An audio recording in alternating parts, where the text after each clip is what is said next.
My name's Mark. I'm the, Ross is going to take some pictures.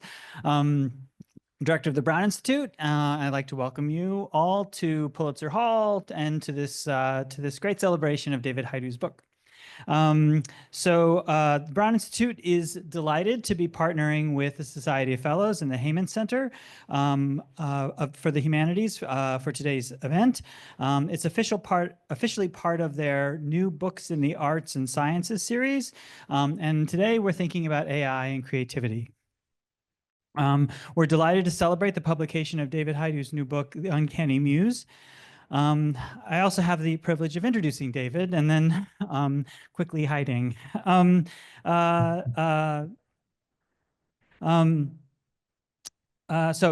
David's been a professor here in the J School for over 20 years, teaching in the arts and culture concentration of our MA program. David's the author of 8 critically acclaimed books of cultural history, criticism, and fiction, a 4-time winner of the ASCAP Deems Taylor Award for music writing, and 3-time finalist for the National Book Critics Circle Award. His biography of Billy Strayhorn, Lush Life, was named one of the 100 best nonfiction books of all time by the New York Times. And David was also appointed by President Biden to the National Council on the Humanities.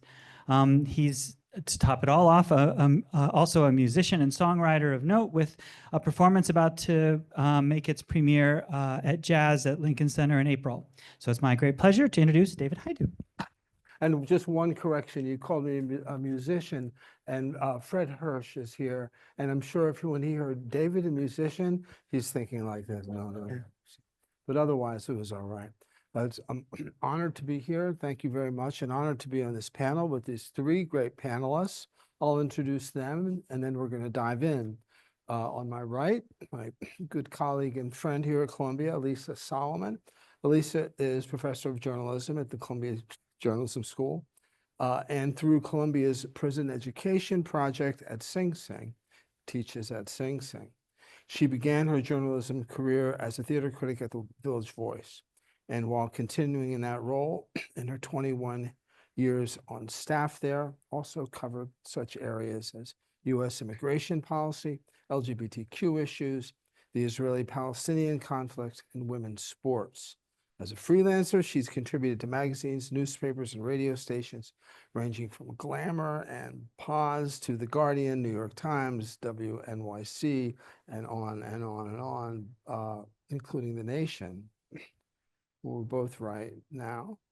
Her award-winning books include Redressing the Canon, Essay, and Wonder of Wonders, A Cultural History of Fiddler on the Roof. She works with the playwright-performer Anna Devere Smith as dramaturg. Thank you very much. I can't recommend her book on Fiddler on the Roof highly enough. And on my left is Ahmed Algamel. I should add that we are here and this book exists in large part because of Ahmad's work, although we never met before today. It's quite a thrill for me.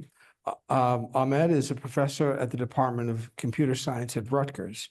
He's the founder and director of the Art and Artificial Intelligence Laboratory at Rutgers, which focuses on data science in the domain of digital humanities.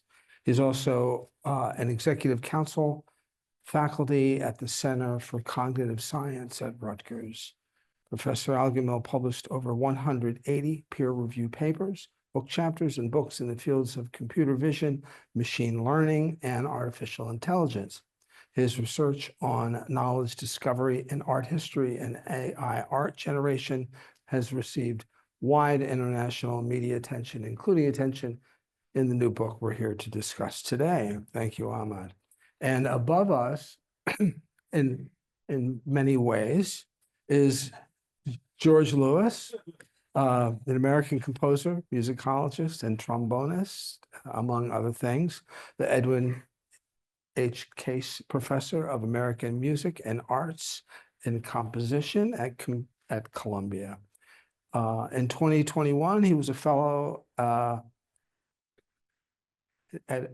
a word that I cannot pronounce, but you'll have to trust me that it's impressive, at Berlin, and currently serves as artistic director of the International Contemporary Ensemble. He's a fellow of the American Academy of Arts and Sciences and the American Academy of Arts and Letters, a corresponding fellow of the British Academy, a member of the Academy der Kunst at Berlin, and an honorary member of the American Musicological Society. Lewis's other honors include the Doris Duke Artist Award, the MacArthur Fellowship, and the Guggenheim Fellowship. Okay. Now, in this company, I'm duly humbled, but we're going to start with remarks from the four of us and then open the floor to some questions. I'll start by sharing some thoughts related to the book. I will. I'm actually affecting this quiet tone to be more endearing, but I can speak up. But I'm afraid that I'll overpower you with my machismo. As of this morning, according to Amazon, more than 60 books have been published on the subject of AI, and the Uncanny Muse, my book, is not one of them. Or rather, I should say, it's not a book solely about artificial intelligence as we think of it. Through the research I did for the book, which is interviews I conducted with leading thinkers in the field, the reading I did, site visits to various locations where art and machinery have come together, I came to think of the role of AI in the making of art very differently than I did when I started out. The book I wrote is the result of that, the result of my personal adventure in a kind of deep learning, human deep learning. About a third of the book deals with AI as it's generally thought of, and computational creativity is a part of that sphere. The other 2/3, the heart of the book, is an attempt to see AI in historical and cultural context. One of the revelations to me as I was researching the book is that human beings have been absorbed with the potential of machines to emulate and replicate what we do, to move and to think and to engage in creative acts for a very, very long time, for hundreds of years, in fact, since the rise of the industrial age. The debates swirling around the contemporary use of AI to make artworks were in the air and often on the front pages of newspapers as early as the late 18th century. By the 19th century and the turn of the 20th century, prototypes of a kind of artificial intelligence, I'm going to flip onto some slides if I remember how to do. Yes, that's what I'm going to do now. By doing that. And that, no, not that. Yes. No, not that.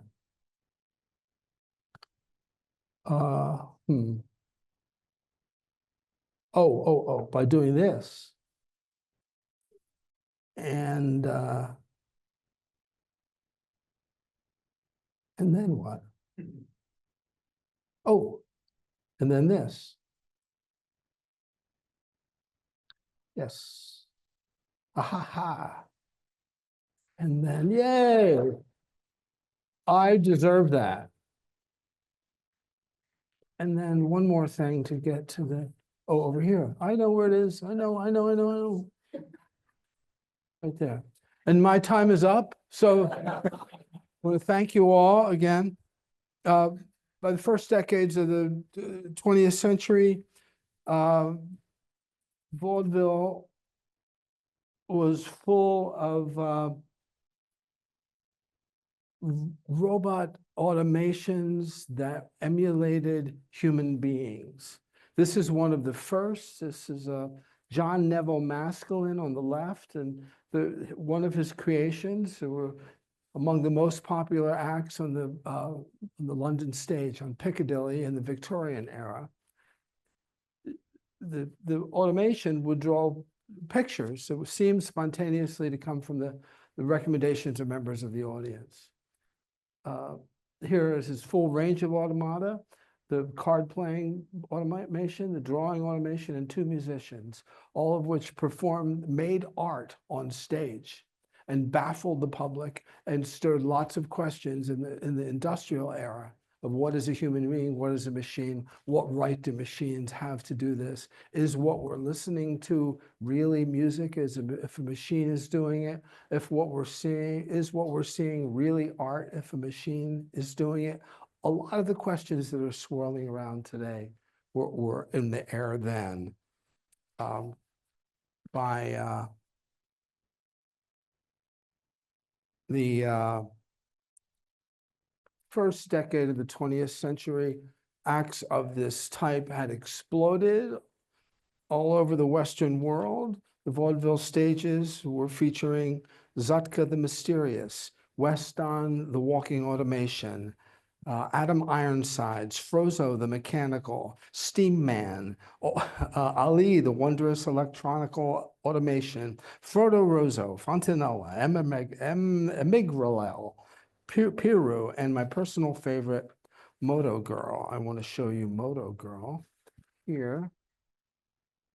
This is Moto Girl, who really baffled and seemed strikingly lifelike, which we know today was not, which is accountable, and that she really was a girl. So it was a human being pretending to be an automation, pretending to be a human being. You know, such were the complications in those days. As machines of many kinds took up work human beings had always done, in factories and farms, as well as in the home, humans grew increasingly concerned with the potential of machines to cross into the domain that humans had always prized as a realm that was wholly their own, the making of art and music. Pianos that played by mechanical means, player pianos, soon outsold conventional pianos, striking terror in the hearts of musicians fearful that the machines would replace them. Here's an ad for a player piano that's supposedly replacing the entire orchestra. Now, this never happened, of course, but keyboard instruments continued to grow in complexity, at first in mechanical complexity and then in electronic complexity, to simulate or synthesize the sounds of other instruments, the sounds of nature, and in time, sounds that neither other instruments or nature could create. Electrical sounds, artificial sounds, synthetic sounds. This is Herbie Hancock. I interviewed Herbie for my book, and Herbie told me, quote, "I play a little differently on the clavitar." There he is playing a clavitar among his many keyboards, than I do when I'm playing the Faziola. That's a concert grand piano that he has. It's his choice of grand piano. Or when I'm playing the EMU, that's his polyphonic, one of his polyphonic electronic keyboards. I'm not just talking about the fact that the feeling and technical aspects of music vary from a funk thing with an electric band to a solo piano piece. I'm talking about the character of the instruments themselves. Every instrument I play has its own character. I pay attention to the instruments and I respond to them the same way I listen to the drummer or the bass player in my band and respond to them. The personality of the music, everything about it, is suddenly different. The electric keyboard is talking to me. I follow the keyboard into electric wonderland. So we can hear in this quote how musicians such as Herbie think of their instruments not merely as musicians, but to a degree as collaborators that they not only use, but to whom they respond. Now, no matter what keyboard Herbie Hancock or others are using, he's working with a machine, playing the machine, but also listening to the machine, engaged in a kind of machine learning, in that he's learning from the machine. After all, an acoustic piano is itself a machine. In the spring of 1927, there was a high-profile art show in Manhattan called the Machine Age Exhibition. There's a poster for it. It was a gallery-style public exhibition of objects never before assembled in a gallery. industrial materials, machine parts, and other artifacts of the intersection of art and machines. There were 400 exhibitions from 7 countries. There were motorboat propellers, radio sets, deep sea diving suits, slicing machines, ventilators, valves and gears and machine components, steel components, rifles, Tommy guns, and farm tools.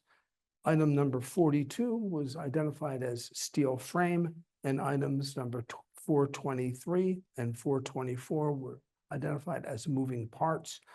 They were the frame, the skeleton structure of a Steinway Model M piano, and items 423 and 424 were 2 of its 12,000 components.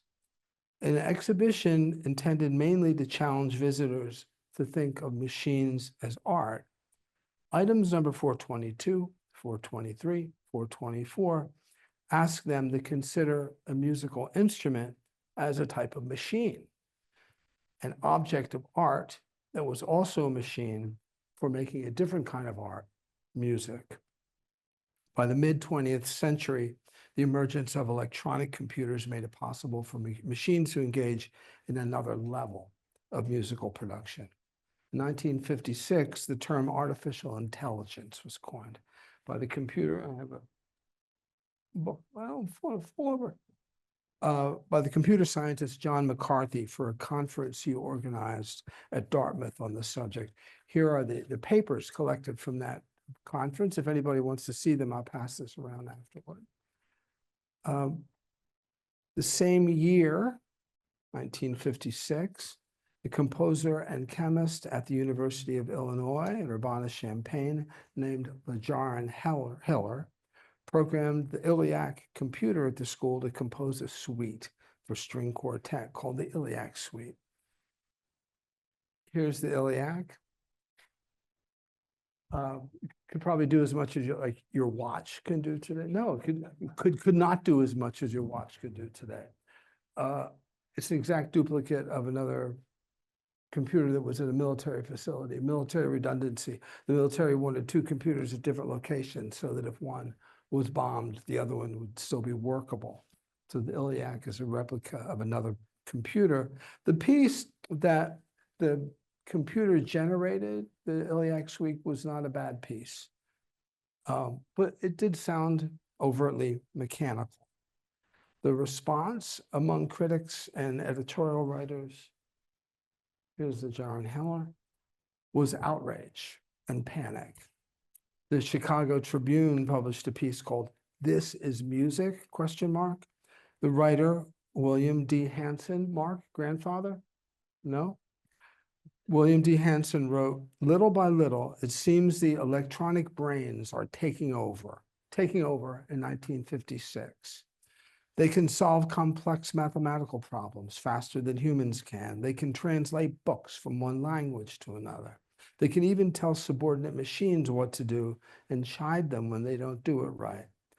As if that weren't enough, chemist at the University of Illinois has now taught a precocious electronic digital computer named Iliac to compose the music.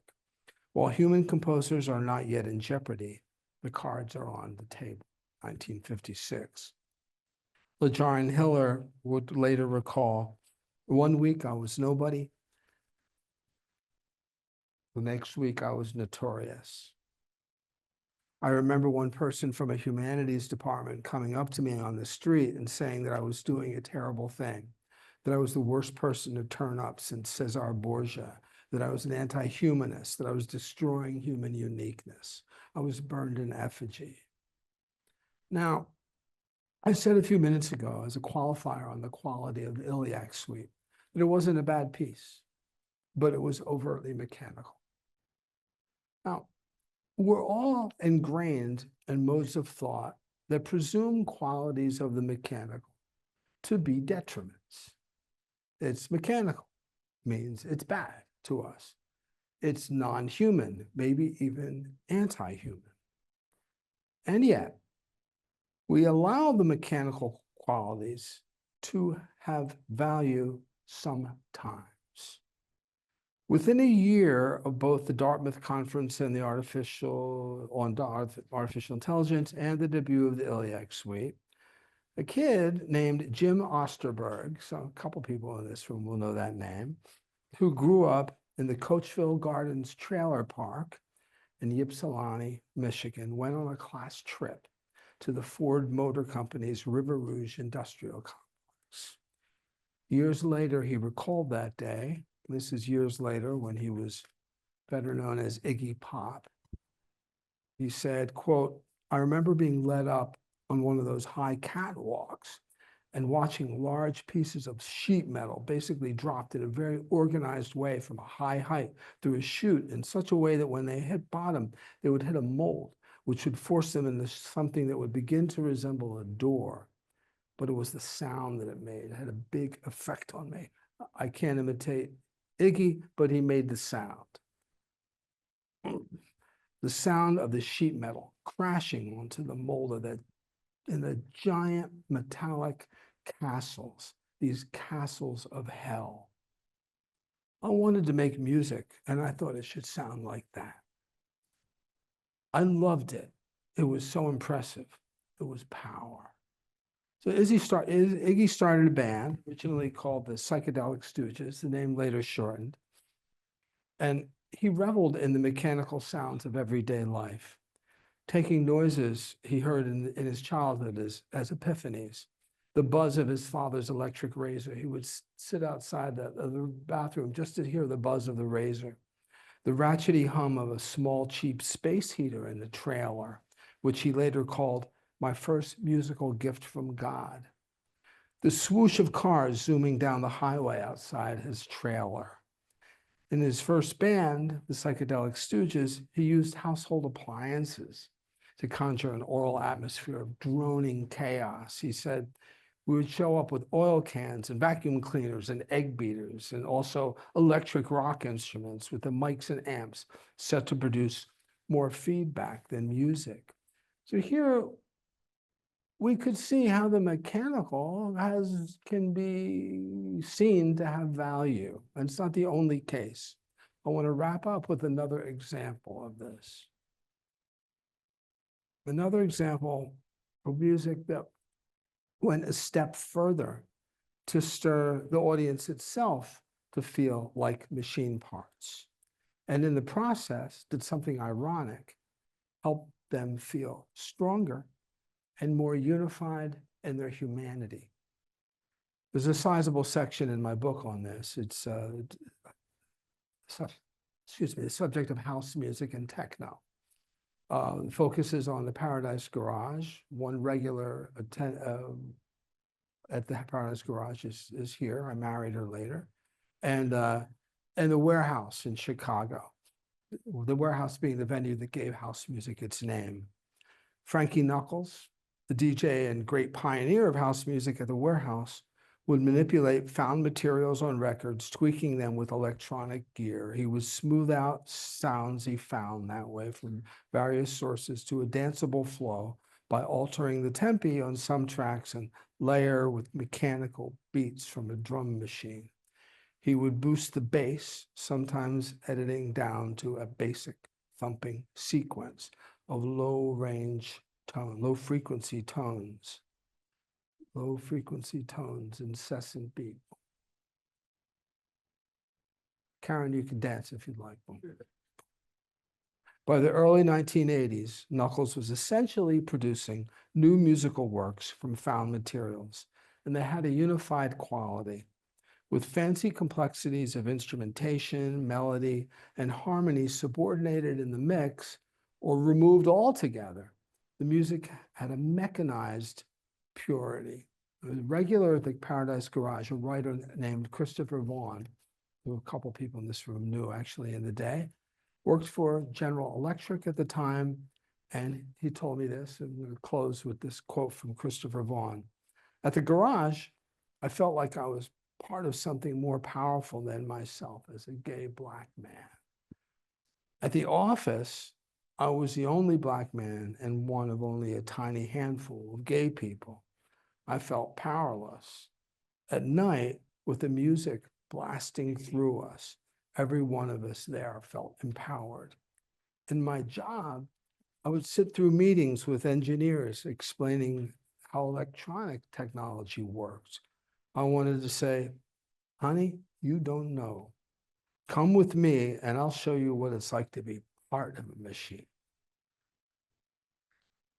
And those are my prepared comments. We'll have some more and we'll turn things over, I think, to Elisa. Would you like to go next? To Elisa. Okay. I thought I was gonna go last, so I'm not. Or, No, or that's fine. Ahmed. All We're changing Okay. the program. Ahmad will go next. Ahmad, Okay. you have the floor. Oh, Oh, great. Yeah, have Ahmad go Okay. next. Sure. Turn this Don't off feel then. pressured. It's okay. no, I just had to.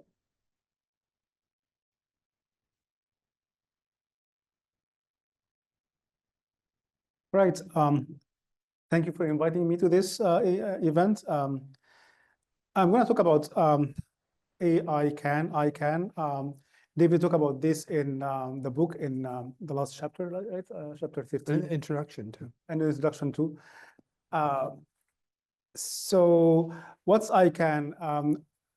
Basically, I'm going to talk about last 10 years of progression of AI in making art, which for somebody working in AI, 10 years sounds like a century, really, when you look back at what happened in that framework. So the use of AI in making art is not new. You hear it now, but it's as old as AI itself. Some of the famous names are artists Harold Cohen, who have been using AI in making art in the 80s and even 70s. Although AI at that time was very different from AI today, it was rule-based systems where you code everything. And also I want to mention another name. There are many other names, but Lillian Schwartz from New York here, who was a pioneering computer graphics artist who also explored AI in art making, and she passed away in last October. So what happened?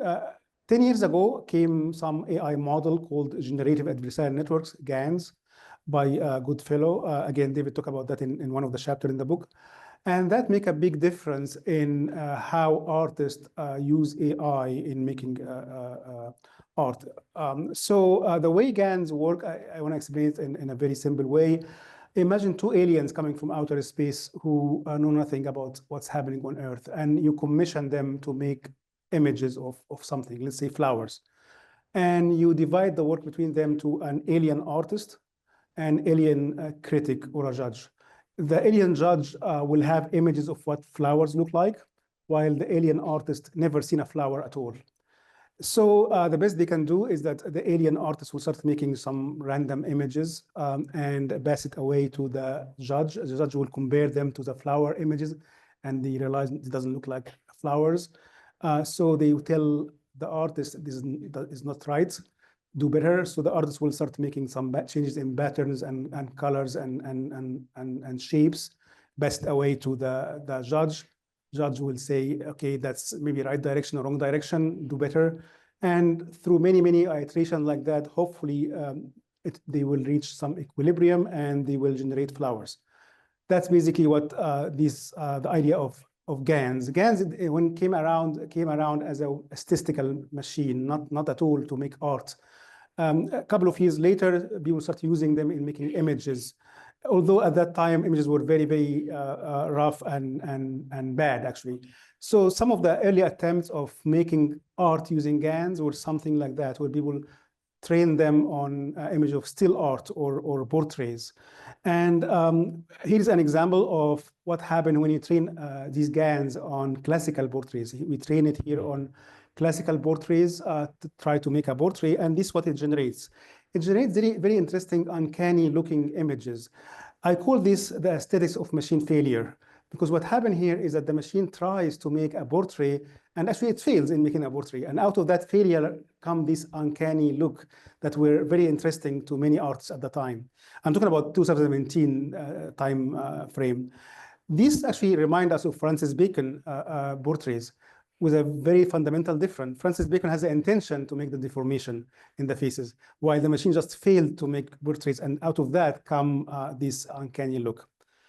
So when I came across this and have these kind of results and saw these people coming up with trying to make art using these kind of GANs, I asked myself, I mean, what happens if you feed all artwork that you can hold off, get hands off into this AI system? Will it generate art?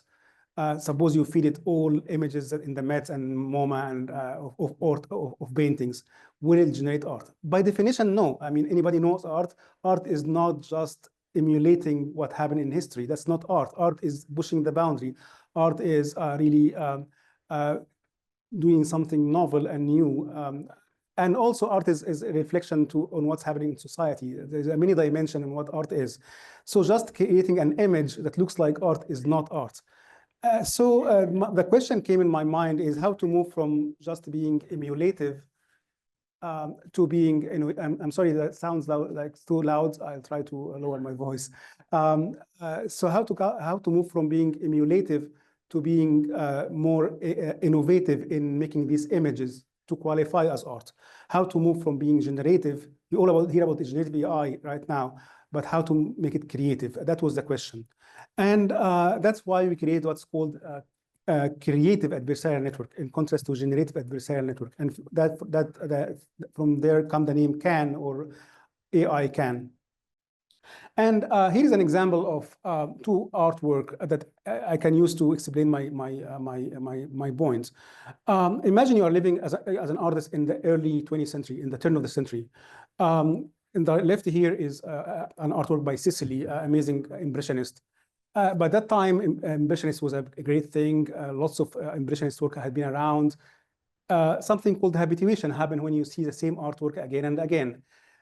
Imagine you are Picasso living in the early 20th century and looking at this. That's very nice, but that's done. We need something new. As a young artist, you have to really innovate, have to have your own style and your own statements. And here comes something like that, Ladies of Avignon in 1907, and that's an innovation. That's breaking the rules. That's what later become Cubism and something like that. That's the story of art in a nutshell. So art is basically a habituation against innovation, or innovation against habituation. These are the two forces that really make the progress of an art history. So how can we encode that? How can we make the machine do something like that? So we really have to put these kind of machines into this dilemma, this creative dilemma. In one hand, it has to follow the aesthetics of what it has seen in art history. It has to understand the rules, understand the color pattern, the color, all the rules, the composition rules. But at the same time, if the machine starts giving me another Renaissance art or another Baroque art or even another Cubism art, that's not innovation, that's basically emulation. Can it find a solution that follows the aesthetics, but at the same time, break out of the style boundaries, give me something that doesn't happen before? So these are the two forces that we programmed these GANs to be creative, and that make a whole big difference. So all of a sudden we start having these amazing images that for us was very different. This is basically, again, 2017, 8 years ago, so long time ago for me. And that was amazing for everybody when you start seeing these images compared to the uncanny look of image that AI was creating at the time. That was amazing. And when this came around, there was a lot of interesting response. I'll come to that in a second. But the interesting thing is that we have done some human subject experiment. We showed these images to people and show them mixed up with art work from abstract expressionist, famous for abstract expressionist, and also artwork from Art Basel the year before, Art Basel 2016, mixed up, and asked them about whether this is done by a machine and by an artist. A simple Turing test. And human subject actually found that these CAN images thought that this is done by a human 75% of the time. That's compared to 85% of the time when they see abstract expressionist. And that's compared to 48% of the time when they saw actual art by human from Art Basel. For us, that's basically doesn't say anything about creativity. It just say that this artwork, if you put it in a wall or you show it in a computer screen, people will not tell the difference in terms of this being an image that can be done by a human. That was the bar. But moreover, when we ask people about intentionality or visual structure or communication or inspiration, they rate the art done by the machine at the same level or even higher than art done by human artists. So again, this is just simple Turing tests that are just quantitative, not really qualitative. But the media had a whole blast about this outcome. So many coverage at that time talking about this. You can see the titles here. Some of the quotes I like from the Boston Globe. So if the beauty really is in the eyes of the beholder, art as we know it may be in a spot of trouble. The arts editorial call it the biggest artistic achievement of the year. Many interesting things. Things like for the first time, AI has generated art that really looks good. So that people start seeing the transformation. Obviously, that was way before DALL-E and Midjourney and all things that we are hearing about these days. So we have a few exhibitions of that art, and that was very interesting to see the reaction of people and started a very interesting discussion about who is the artist, what is this, is it the programmer, the coder, all these issues that about copyrights, all that started to happen back in 2017 in response to this. This is our first exhibition in LA, in October, LA in 2017. It was a very nice exhibition. And then we have exhibited also in October 2017 in the Frankfurt Book Fair, invited to exhibit there. And again in 2018 in the Frankfurt Book Fair as well. And many exhibitions. The HBO Silicon Valley showed one of our works in one of the episodes, and with a fictional scenario that this is the first work of art done by AI that was sold in Sotheby. Interestingly, a few months later, this happened in reality, and Christie sold one of the AI art by the group Obvious. So that happened. Somebody has seen this and made it happen.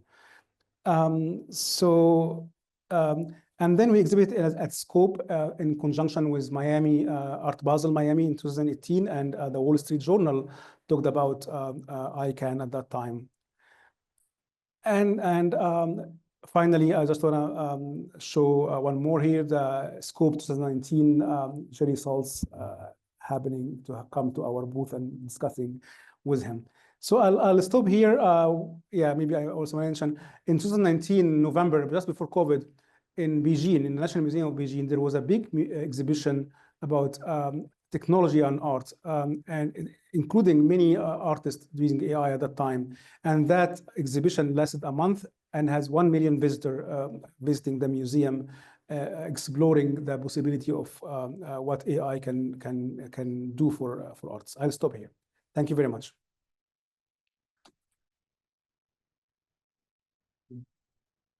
Wonderful. Thank you so much. I noticed I didn't get any applause. I feel better now. Thank you. And now Elisa. Technology. Okay, is my mic's on now, and now I have to share this.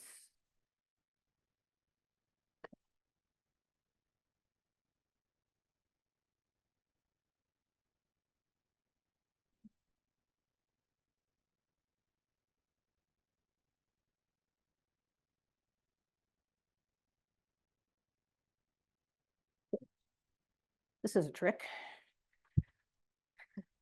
Okay, so if I were more nimble and properly trained, and if we had a podium here and more room, I would make a show of getting up and walking in a calmly, even gracefully to the podium, and then then I would have fallen flat on my face in a studied pratfall in order to make a point that I want to offer this afternoon. And, you know, most of you probably would have been too polite to laugh unless I had done it in a proper enough way. Some of you might have gasped or even tried to help, but I would have demonstrated, I hope, a principle of Henri Bergson's theory of comedy, which relates directly to our broad topic today, of humans and machines. So, well, first I want to congratulate David on the astonishing breadth and clarity and wisdom of and provocation of the Uncanny Muse, and to say I'm honored to be in the distinguished company with George and Ahmed. And as you know, probably, if you've read it already, and if you haven't, you have a great pleasure awaiting you. But also just based on what David shared with us today, the book traces the presence and use of machines in creative endeavors over a couple of centuries, leading up to the current moment, where there's new consternation about the impact of AI on the activity that supposedly makes humans most human, artistic creativity. Whether this current hand-wringing is more of the same in the face of just a new technology or of a wholly different category and kind is, to my mind at least, still up in the air, and probably something we'll have more to say about later. But what I want to do in my 10 minutes now is trace a track parallel to what David travels in the Uncanny Muse by talking a little bit about the art form that I know more about than music or art, which he addresses in the book, and talk a little bit about the theater and see where there might be some places of overlap, contradiction, reasons for despair or for hope, or maybe even celebration, and then maybe pose a couple of questions for us all to engage later. So at its most fundamental, the theater is often talked about, or most often defined by its liveness. That is the notion that it requires an audience of living, breathing humans who are encountering a performance by other living, breathing humans in the same space and real time. Of course, a gazillion theater artists have challenged, stretched, disrupted those principles one way or another, and I could give a number of examples of such works that I have enjoyed and admired, but always in tension with that basic idea of bodies sharing a space in real time, at least on one end of the performer-spectator relationship in the theater. So let's just stick with that as the premise for now.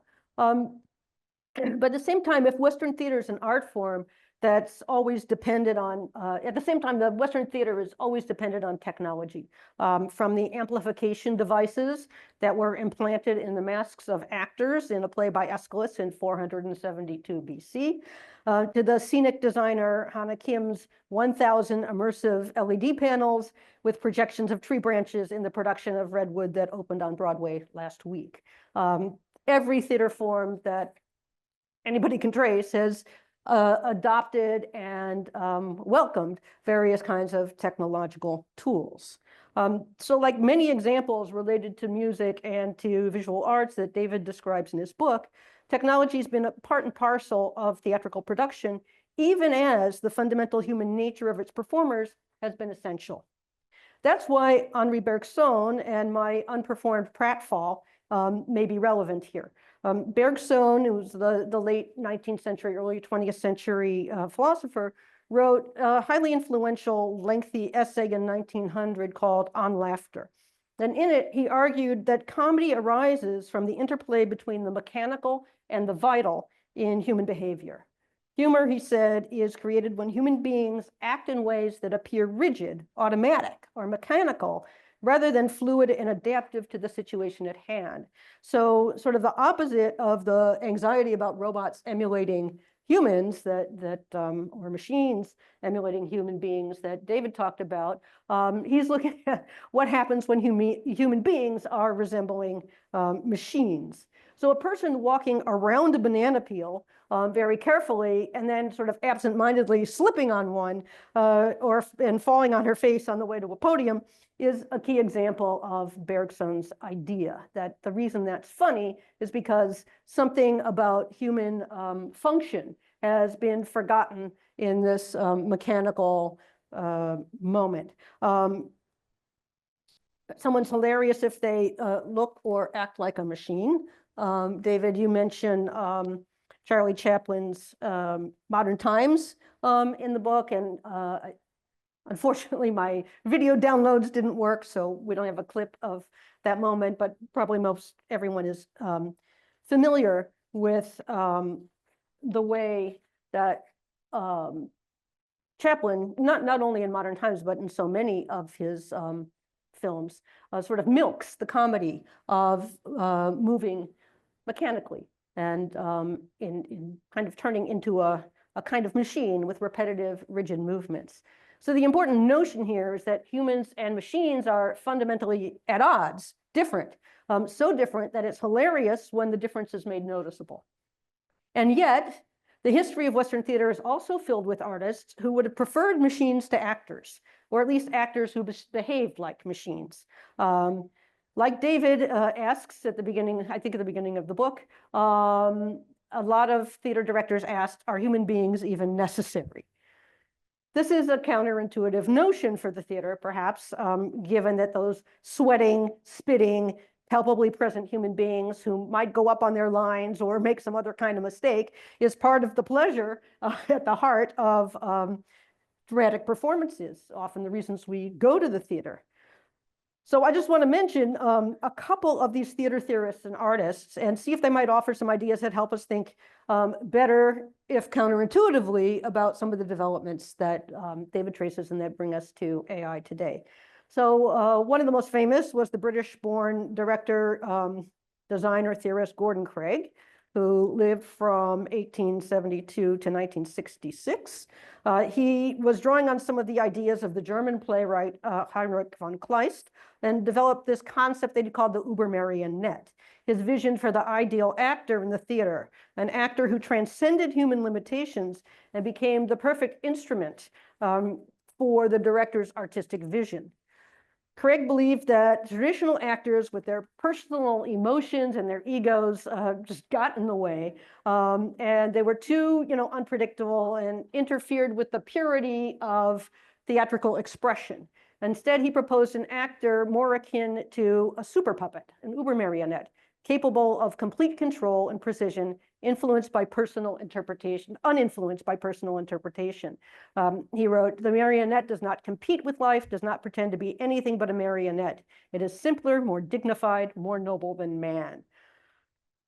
Another influential artist, and this I think coincides with the Machine Age exhibit David was just talking about, of course, came from the early Soviet Union. And so a couple who need to be acknowledged in this flyby history. One was Meyerhold, of course, who developed a system that he called biomechanics that treated the performer as a carefully controlled physical instrument. This approach mirrored Craig's desire to remove excessive personal emotion in favor of precise choreographed movement. And he created this series of etudes, exercises, for training actors in precise movements. So there was like the etude of throwing the stone and the etude of shooting the bow and arrow. And they were very, very specific motions that trained the body so that the actor could be expressive through physicality, through these very precise, repeatable motions, and not from something that came from their souls or psyches or something like that. And there are acting programs all over the world that still teach these biomechanical etudes. He thought that emotion could best be expressed through these codified, repeatable movements rather than issuing from something internal to the actors. In some ways, in many ways, Meyerhold, of course, was aligned with, he was part of the Soviet constructivist artists, designers and theorists who explored the idea of fully mechanizing humans, very much in parallel with industrialization and the sort of glorification of the factory worker, and often seeing this as the next stage of social and artistic evolution. They believed that humans could merge with machines to become more efficient, rational, and productive in line with ideas of communist progress. So to name just one of them, because she was a designer who worked with Meyerhold, Popova, she designed geometric industrial sets for theater productions, including for Meyerhold, that kind of celebrated the mechanical and that were meant to highlight both mechanical world and to be the proper environment for these mechanically trained actors. Her vision of theater was not about storytelling, but about kinetic movement and industrial rhythm. She saw actors as living machines, she said, that moved in harmony with these constructivist structures. This is her set for Meyerhold's production of the Imaginary Cuckold. So of course, as we know, Stalin put an end to these artistic movements and executed some of their proponents as well. But their ideas lived on in anti-naturalistic performance work of theater artists to this day, like the Wooster Group, whose works have always been high-tech and against kind of working against the grain of psychological character, or the director Robert Wilson, who favors abstract visuals and a blend of human and mechanical elements, very much aligning with Gordon Craig's version of actors as extensions of the design. And there's also more recently this development of algorithmic theater, whose leading proponent has been Annie Dorsen. I'll have more to say about her in a second. In all of these examples, human creativity has not been entirely superseded or destroyed. It's just been concentrated in the hands of the director-designer, right? Taken away from actors who kind of serve as pawns of this presumably greater creative subjectivity. Perhaps that's the same thing that happens if we leap ahead a century from the constructivists, or more than that from Gordon Craig, to AI in the theater. There's always, at the very least, an artist coder as the ghost of the machine, prompting it to produce something specific and to learn to do its machine learning based on things that humans have created in the past, or arguably stealing things from humans who've created them in the past. But there may be some irretrievable costs. So I turn to Annie Dorsen as my last example, who more than anyone in the North American theater has explored through works for the theater how new technologies affect human culture and cognition. This is like, the theme that she's exploring through the use of these technological innovations. She made a series of pieces she called algorithmic theater, beginning more than 10 years ago. And like you said, Ahmed, that's like a century in this area.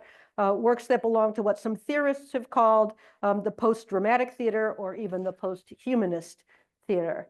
The first, Hello, Hi There, 2010, 15 years ago, featured two chatbots that engaged in an unscripted debate, drawing on a database of texts that were drawn from a famous debate between Noam Chomsky and Michel Foucault. No human actors were involved. The bots generated dialogue in real time, making each performance unique.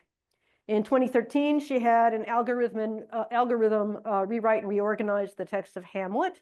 And the new text, built of Shakespeare's lines, were fed into an actor's ears, and he delivered them, making sense of the Elizabethan word salad as it came out of his mouth. And our lovely host today, Mark Hansen, was one of the designers of the code for that work.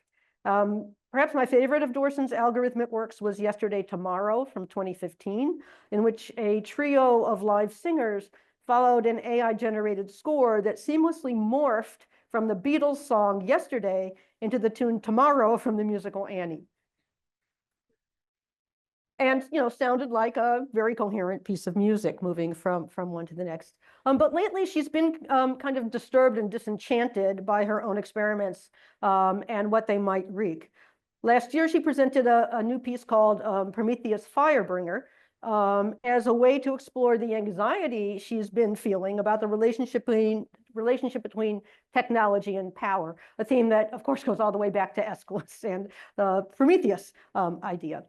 So she used various commercially available AI products to make theater masks animated by AI-generated computer voices, performing scenes that were written by GPT 3.5, which she prompted to write the text of a missing Aeschylus play.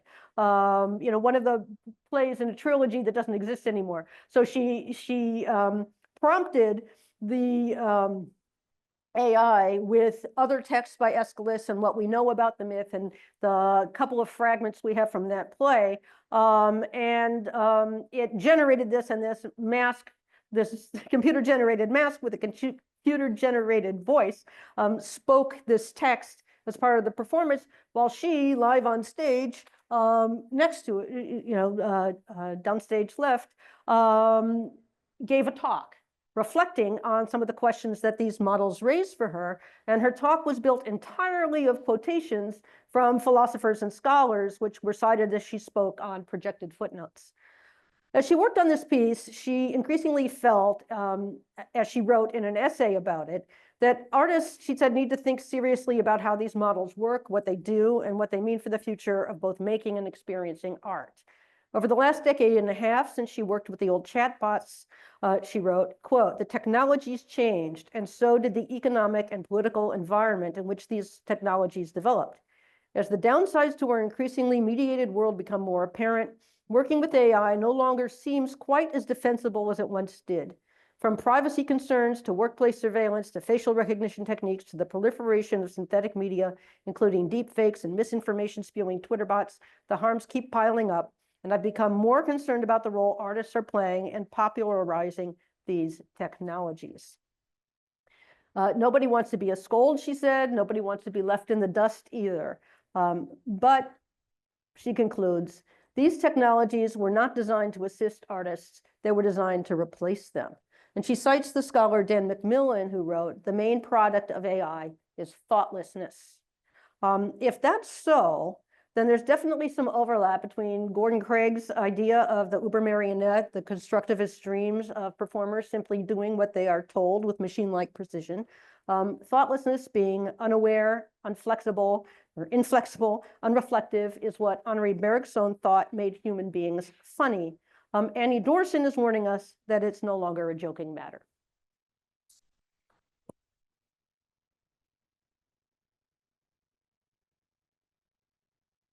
But we still want to see that pratfall at some point.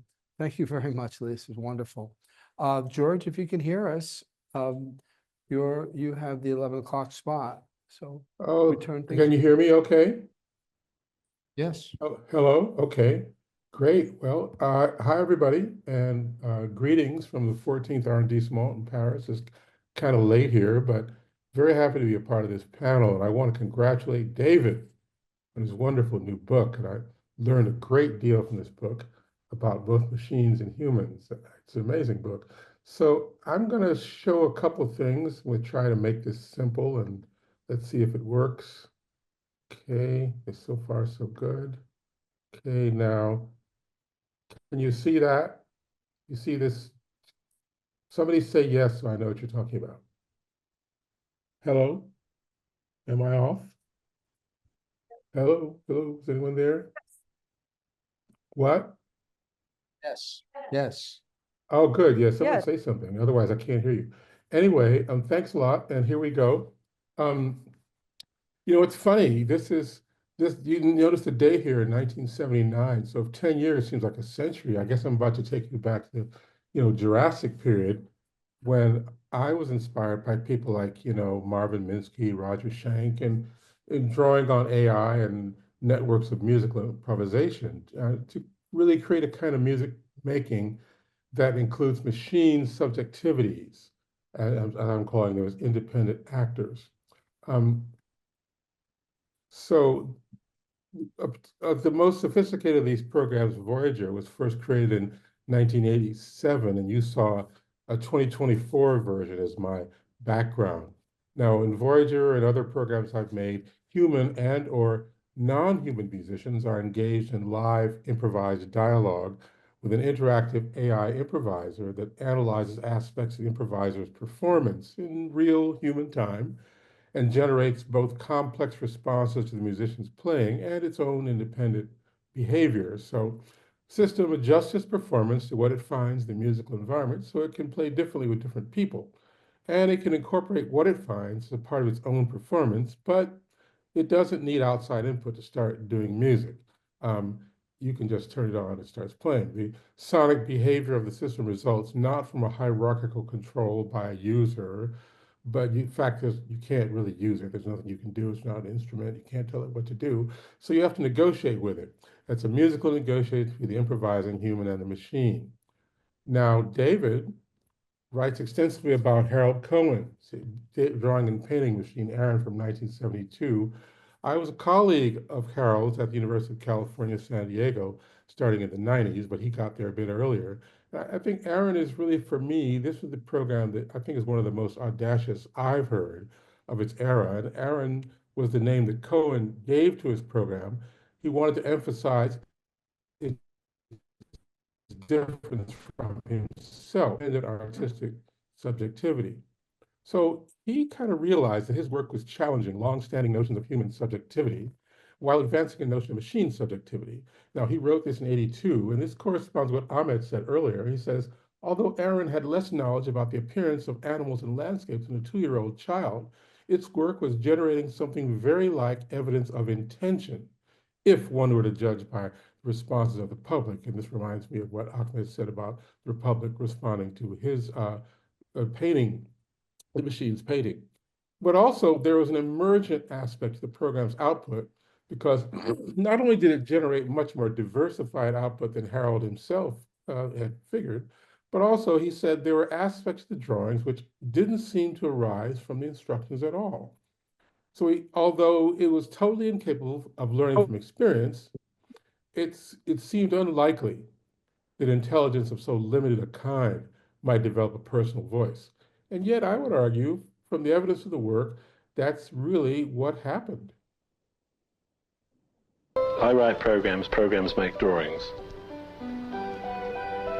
Drawings are made completely by the computer. This isn't the case of computer-aided art making.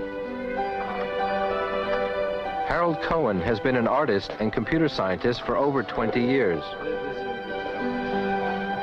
I talked with him in his studio in San Diego on the University of California campus, where he has developed his own expert system to create original art.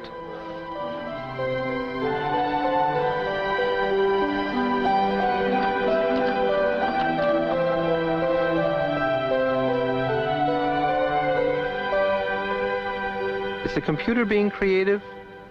I think creativity is a relative term.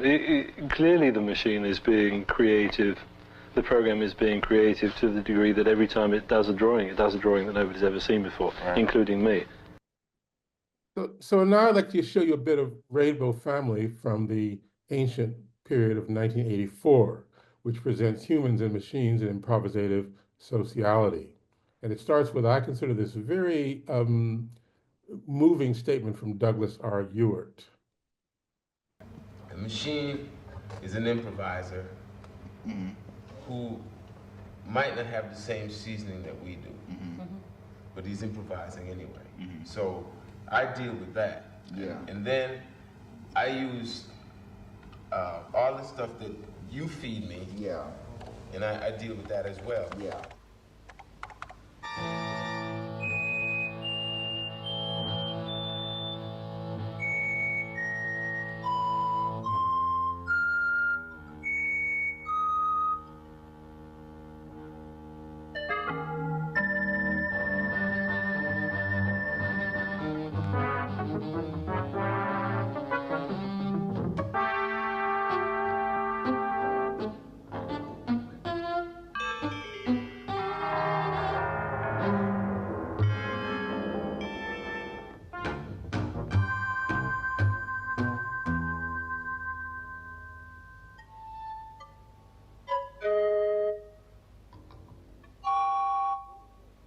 Yeah.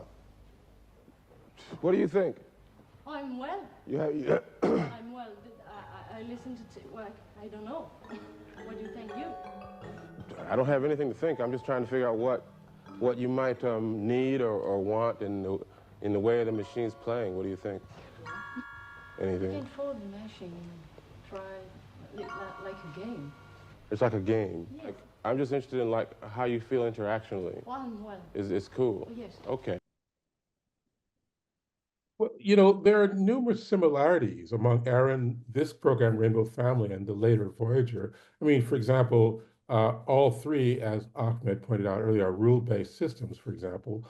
But one important difference is, while Aaron didn't really interact with the outside world, Rainbow and Voyager manifest both generative and listening behaviors. So we might call this generative interactive AI.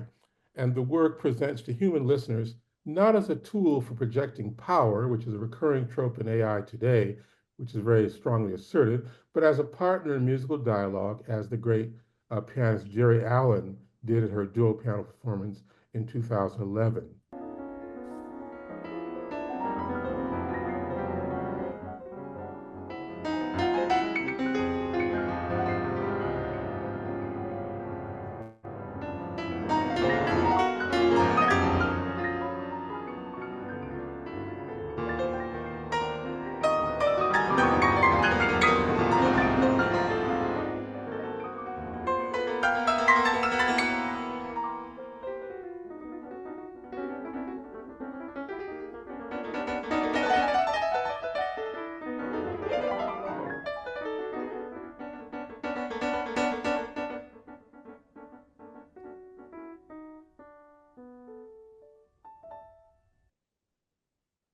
I found the same types of challenges that I found playing in other duo piano settings. You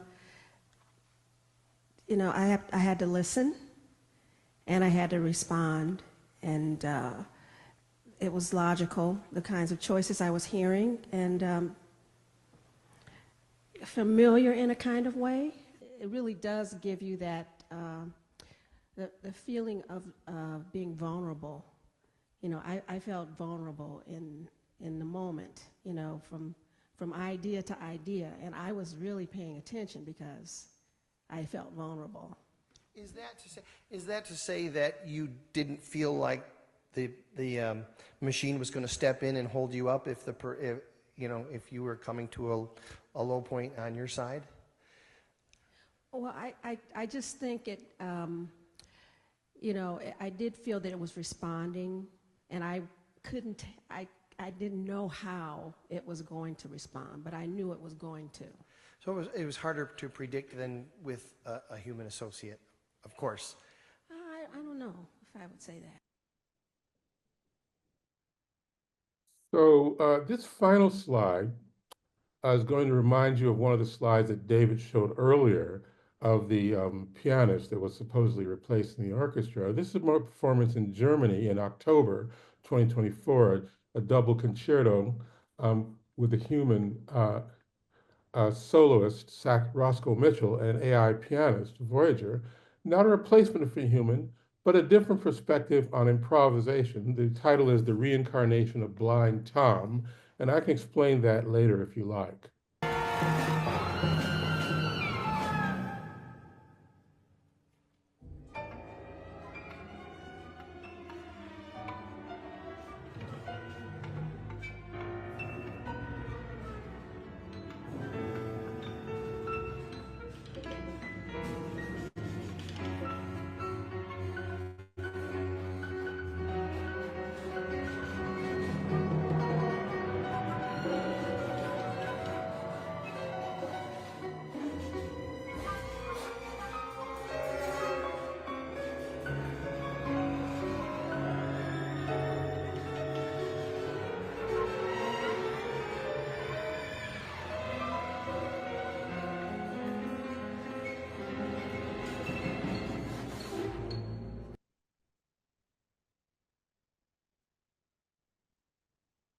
So thanks a lot. And I guess what's next?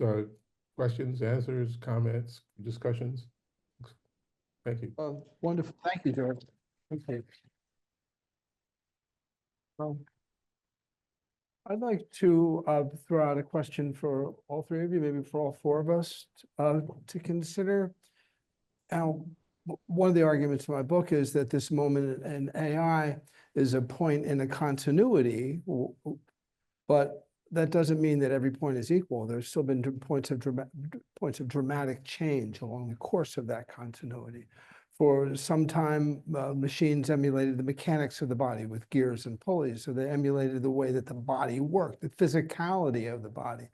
Then with electronic machines, which were internal, emulated the workings of the mind, which is very, very different, radically different, and it changed everything in terms of the way that art could be made through mechanical means when the mechanical means are electronic. than when they were digital. I think that was something different too, but it's a change. Now, at this moment, through deep learning, the enormous, almost immeasurable processing capacity of linked networks, and programs such as GANs, which Ahmed mentioned, which stands for generative adversarial networks, which are two networks that work in opposition as a way to actually generate ideas. So they're essentially, now algorithms are essentially learning on their own, largely learning on their, with a data set, and it's not purely learning on their own. And the way that they learn is fraught, and it's socially and it's racially fraught. But they're largely learning on their own to do largely what they want. Now, I want a question for the three of you. What do you think? Now, I get to that about 4/5 of the way into the book, and then consider where we are and what that means. Question for the three of you: what does that mean to you? Elisa used a phrase earlier that said, "Well, now the machines they're here not just to be our tools, but to replace us." Is a machine that can do what we do, is that the same as replacing us? Or can we stand side by side and be companionably do two different things? Or what do you think? Thoughts for I mean, three of you? that I was quoting Annie Dorson when I said that, but I think that I don't think she's entirely wrong. I think the answer to your question is it could be both. I mean, we've just saw an amazing work of George's where he's standing along, it's a tool, it's a partner, it's not a replacement. But if we're talking about this work in a capitalist system, and we're talking like, Hollywood could easily spit out movies that don't involve hiring any human people pretty soon, right? And maybe, given how mechanical the sequels, the franchise movies seem anyway, or pop tunes sometimes seem anyway, perhaps we wouldn't really notice. But as we have actors, well, hologram, I'm curious what you think about hologram pop stars and avatars that look more and more human now. We have non-human but human-like influencers all over Instagram, for example, who talk about their pasts and their favorite face creams and things that make no sense if you think about who they really are. I mean, that's going to enable the production of entertainments, at least, without having to pay any human workers. So it's certainly economic and social considerations. Do we think there are aesthetic considerations that that should give us pause, like the possibility that are we in fear of machines doing as well as us aesthetically, or of machines being better than us aesthetically? Ahmad, what do you think? That's a complex question. So fundamentally, what I think is human make art, machines. If you talk about visual arts, for example, machine make images, not art. What makes these images art is the human who use the machine and decided this is the art they want to do. So, and the same thing for music. A machine can generate tones and rhythms, things like that, but the musician behind the machine who using these tools or decide to use these tools is the one who make art using these tools. So the art is a human creation. And obviously the spectrum of art making is huge. If you can be a composer, you can be a fine art artist, you can be a graphic designer, you can be a performance artist, a huge range of you can be a musician, performer, and how AI will impact that varies a lot. It depends on the level of creativity and the work you're doing, and as was mentioned about the mechanical part of the performance, which part can be machine can replace the artist in this process.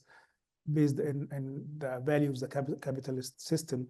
But at the end, I believe that humans are the one who make art. And also have to remember something fundamentally, that art is a communication between the artist based on in response to something happening in society at the end. So most of the time, artists who use AI use it as a tool to convey something.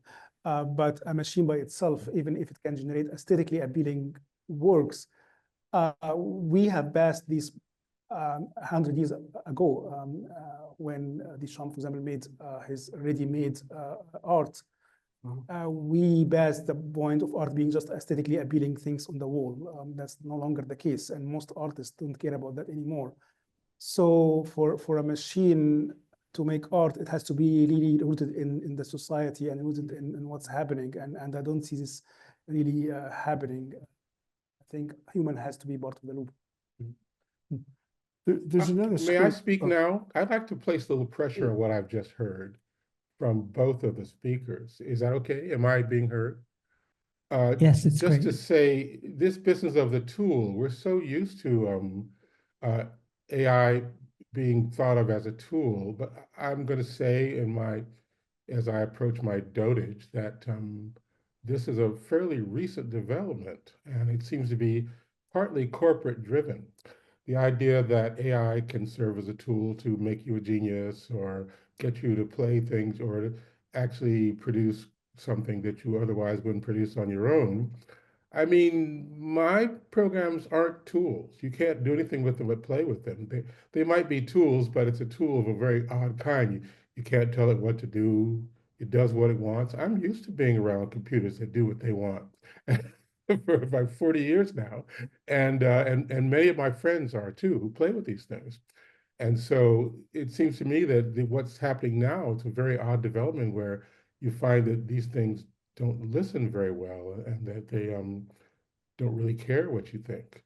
But let me just say that, and the other aspect of it that I found odd was that, well, let me just not go too far with this. Let me just say that Voyager, this program you see behind you, is kind of a tool in one sense. It's a tool for contemplating what it means to be human, and not maybe what it means to be a corporation or something like that. Where you're engaged with this thing called improvisation, which is supposed to be a signal aspect of the human spirit, and somehow the uncanny valley sets in when machines do it. But at this point, I'm not seeing any. I think that at this point, certainly humans are in the loop. I had to make the thing, and I kind of made it by myself. It was a pretty lonely process. There's no lab or anything. So, but at the same time, I felt that we've had to think about these machines as part of a creative community. And it's a community, it's like the social production of art, Janet Wolf, that kind of thing. And in that environment, the dreams of objectivity, AI can't be objective because human subjectivity creates it. And I wrote an article about 25 years ago, in which I asserted that notions about the nature and functions of these machines, of music, are embedded in the machines, and that interactions with them tend to reveal characteristics of the community of thought and culture that produce them, which is why, a lot of AI programs think Black people are criminals. So what we kind of need are kind of new experts. And I think that what Ahmad is doing and other people is that kind of new expertise that we need so that we don't fall back into these kinds of baleful consequences of AI. Yeah, just want to follow up on that notion of machines as tools. I mean, definitely when I talk about machines or AI as a tool, I'm not talking about that in a tool like a brush or a piano, or it's not the case kind of tool. Today, we are facing a new kind of tools altogether that are creative. Definitely, it has this element of creativity built into it. It can surprise us. It can be a muse to us. It's the whole point of the book, that the AI can be uncanny muse for the artist. And so we are really stepping into a new realm now where the tool is creative and co-creative to us and really can give us constant surprises every day? Well, you have to remember that not everyone thinks they're making tools of it. So I don't think that AI can be reduced to a tool. There's more to it. I mean, if it were just a tool, I would have probably stopped doing it a long time ago. But I thought there was something about it that transcended that. And I think that's the message of Harold Cohen, which is that he found things in there about the nature of intentionality. That's why so many of these early AI people were philosophers, you know. And so they were reading a lot of philosophy. So it's something about which we'll have to disagree about the nature of tools and what tools are for, and whether we are inevitably making tools when we make AI devices. Thank you. Before we move on to questions, I'd like to make one point based on a comment of George's, that AI is ill-equipped to address what it means to be human. And it seems like to be no question about that. It can learn enough to simulate what it means to be human, or to come to something like an understanding of what it means to be human. But what AI can do unquestionably well is address what it means to be AI. Right, know what it means to be a computer. There's a very high-level AI theorist in the UK named Simon Colton, who's doing work on this now, doing work on what he calls the machine condition, to program algorithms to express what it likes to be, what the machine's condition is, what the life of the machine is, what it's like to be a machine, to create a whole different kind of work that we might not even quite get because we're not machines. So on one hand, if the machine doesn't get what it's like to be us, well, we might not be able to get what it's like to be them. And just leave you with that scary thought. So are you saying, David, that it has consciousness? Some people say yes. There's a lot of debate about that, but I don't think he's really. I think he's saying that the machine has existence and has experienced things. Things have happened to it and around it, that it's collected a body of knowledge based on a set of experiences over the course of existence, which can be thought of as a life, but we don't need necessarily consciousness to understand that life. So I guess questions, we'll have questions from the audience. Questions, we have mics. You have questions. It's gonna come on. Is this too loud? Okay. First of all, thank you all for your insightful commentaries. I have a question, and Elisa has gestured at these issues a bit in her remarks. But I have a question regarding ownership of the means of production.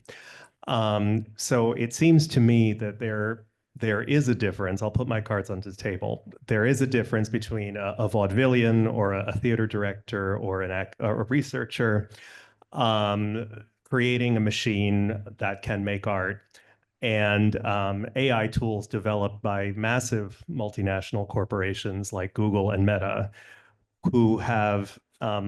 which have something other than artistic flourishing as their main objective. And in fact, AI in some ways is antithetical to human flourishing, given the tremendous strain it puts on the data centers, the strain they put on the energy grid. So I think, Elisa has opened this discussion, but I'm curious about what the rest of you think about, is this just another disruptor in a series of disruptors? David talked about continuity, or are we facing something qualitatively different this time? And maybe the best answer to that question is to read the book, which I certainly intend to do. What everyone else thinks. As one thought is, as I indicated earlier, in this continuity, there have been points of radical change where everything has changed. So everything has changed before, and everything is changing now, and everything is changing in new ways. So there really is no precedent. for machines that have independent agency and the capacity to learn and they create autonomously.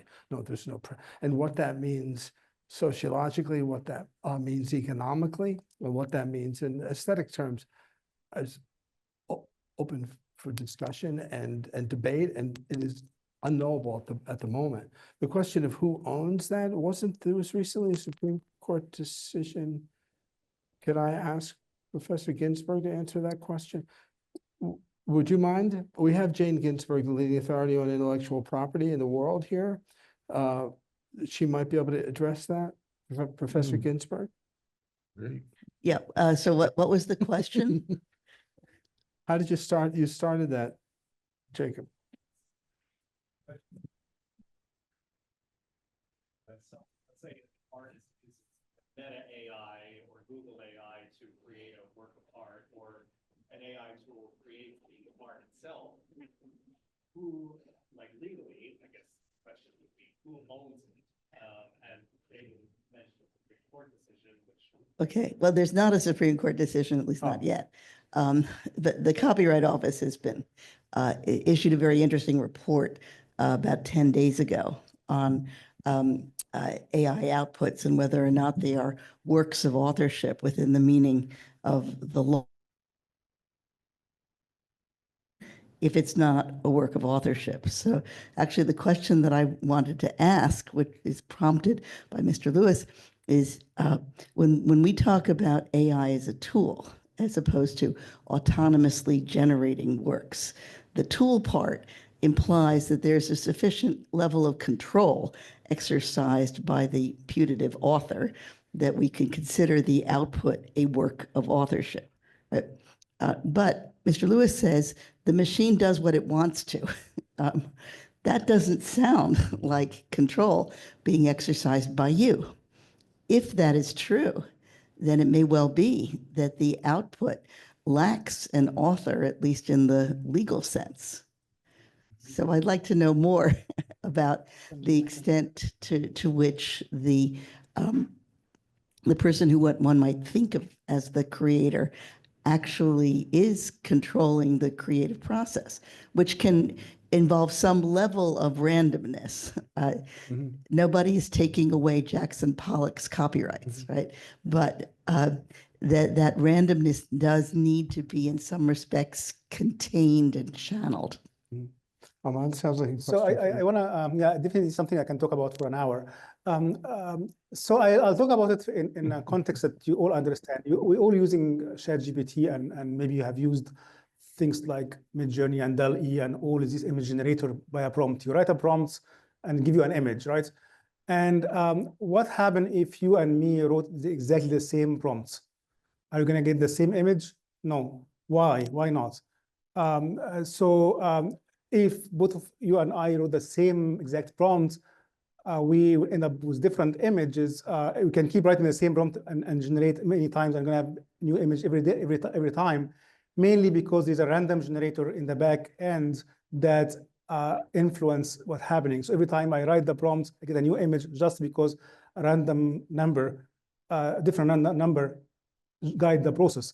So now, who can claim that this is his authorship? I mean, yes, I write the prompt, I generate the image, but the image here is actually one of, although it's appears to be infinite amount of images that can be generated, it's not infinite. It's basically what you are doing by writing a prompt is you are just mining from all possible generation from what the model has been trained to do with the aid of random numbers in the back end that you don't see.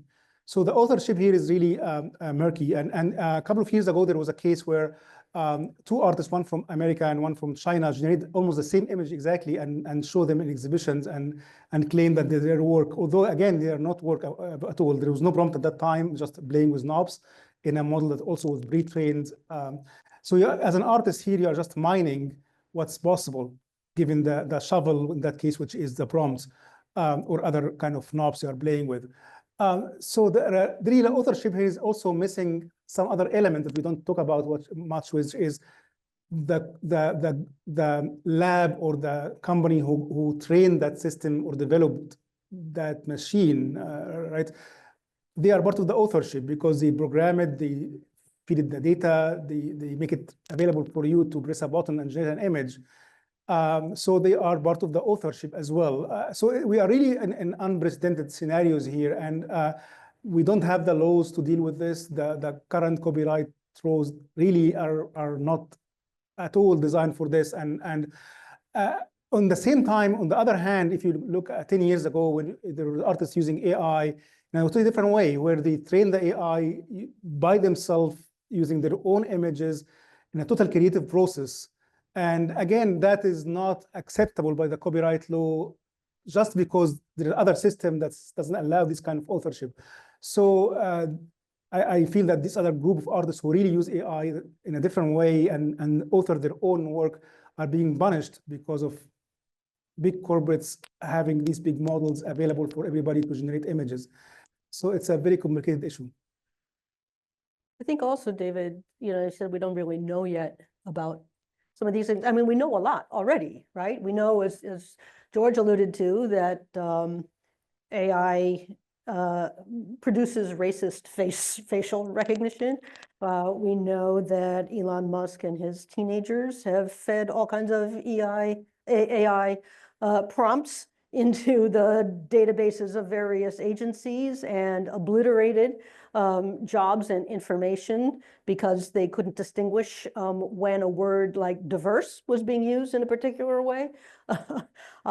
So like we know a lot about, like, maybe not about these ownership questions or creativity questions, but we certainly know a lot about how these the social political effects of this new technology. To Alyssa again. Can I? Oh, sorry. Sorry. I'll stop. Go ahead. What were you saying? Okay. Alyssa, thanks very much for your tour de force chronological narrative. It was great. And as you moved toward or through the Worcester Group and Annie Dorson, I was wondering, what would you do with Richard Foreman, who unfortunately died a couple of weeks ago, who, to use your expression, gave the words, what did you say? Codified and repetitive movement, new meaning. And where would you, I mean, full disclosure, I actually worked with Richard many decades ago, but what would you do with Richard Foreman? Hard to figure out what anyone does. Yeah, exactly. I mean, I loved his work. I was always kind of mystified by it. What would I do with it? I would enjoy it and ponder it. I think so. Richard Foreman, who, as you just heard, he died in his late 80s. Just recently made these plotless, I think you could say, performance pieces with elaborate scenic environments of things, you know, hanging from the ceiling and all over the place, and actors, you know, moving in this somewhat mechanical way and saying things that weren't always easy to understand, and that he himself described as sort of manifestations of his own consciousness that weren't necessarily guided by any rules of storytelling or thematic concerns that, you know, that could be, that were ostensible necessarily, though sometimes there were clues in his titles. So in a way, actors, I mean, I know actors who've been in his work and they loved working with him. At the same time, as I don't know that he had any interest in what they thought. Like, I don't think there was anything improvisational in his rehearsal room. I think, you know, kind of like choreographers, you know, you went here, you did this on this count. So yeah, I think I might put him in that, somewhere in that same constellation of the mechanical actor. Hello. Hi. I'm over here. This is kind of half-baked, but I studied kind of older moments of human history, and like the 16th century. And there were people who were trying to automatize or like to half automatize processes of composition through other types of machines like Lullian wheels, symbols that would combine randomly with each other. But the random combination was very directed through huge philosophical preparation of the person who would use these machines, so to say. And I was wondering, like, because AI seems to work in a similar way to what we think of intuition, like this improvisational capacity that it has of taking a vast, taking a vast number of data and selecting at random but appropriately, so to say. That is a lot of what happens in improvisation, and it has a lot in common with intuition, attunement, all these things that we attribute to humans usually.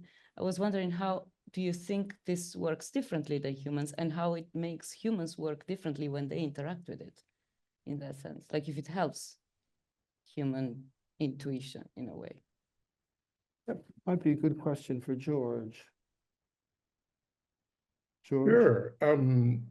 I mean, you know, let me sort of, maybe I'll take a couple of minutes with this. It's a very complicated question. You know, when I started this work, I was a big believer in intuition. And I felt that, and people were constantly telling me that these things can't manifest intuition, so they won't be able to play with people improvisation, because improvisation is supposed to be intuitive. And then when I found out that the machines actually played pretty well, and that, as Jerry Allen said, she wasn't able to say that, I mean, she played with Ornette Coleman and Wayne Shorter, and she said that she was able to establish a connection with this device. And so to me, that pushed back the overweening influence of intuition. So intuition is something we have to earn rather than something we just assume exists and that we have to deal with. Now, to go back to that earlier business of the intellectual property, which is very interesting because we're dealing at least in my work, with real-time improvisations. We're not dealing with composed objects that arise as a result of prompts. We're dealing with things that arise in communication and interaction and exchanges of sonic narratives. So the person who programs the system, that is to say me, that's one mode of authorship. And then it's a difference between phenotype, genotype, and phenotype. When it gets on the stage, it's up to the people, the performers. In other words, the computer is one of the performers, and the humans are performers, and they co-create whatever they're going to make. And so the humans can't tell the computers what to play, and they play, and like, you know, Miles Davis. I mean, look, in the old jazz days, you tell someone what to play, you get hit in the face. I mean, so you learn not to do that, even in an AI environment. So, of course, what that means is that, once again, randomness is a factor. But then if we think about the nature of choice itself, there's no real way to establish a chain of causality there. Like you can't, I did this because no chain of causality. I'm going to do this because no chain of causality. It's more belief. But the real choice is like, you know, collapse the wave function or something. You're on one side or the other. So in the end, I think that for me, intuition has become less of a factor for me now than it was when I started this work in 1979. All right, we have time for one more question.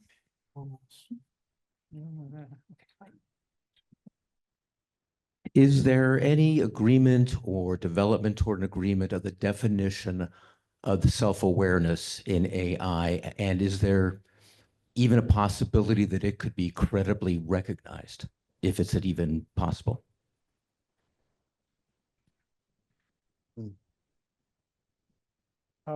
Being the only AI person here, I guess I would say no.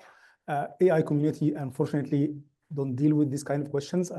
That's very, I think these are things, a question for philosophers to answer.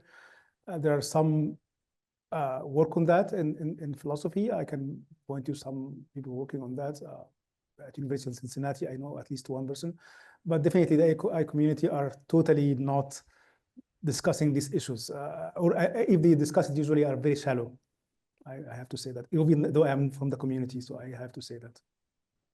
Well, I'd say Frank Lavecchia, a wonderful writer, asked this question. As far as I know, no, but I haven't read much on this subject of AI since the weekend. So I don't know that it's unknowable, among most of us.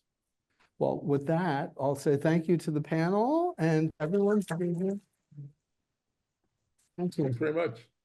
And thank you to David. And there are books for sale in the back. I think you'll be signing as well. Is that right? And we have some nibbles in the back as well. So please stick around and have a little bit of a reception. Thank you.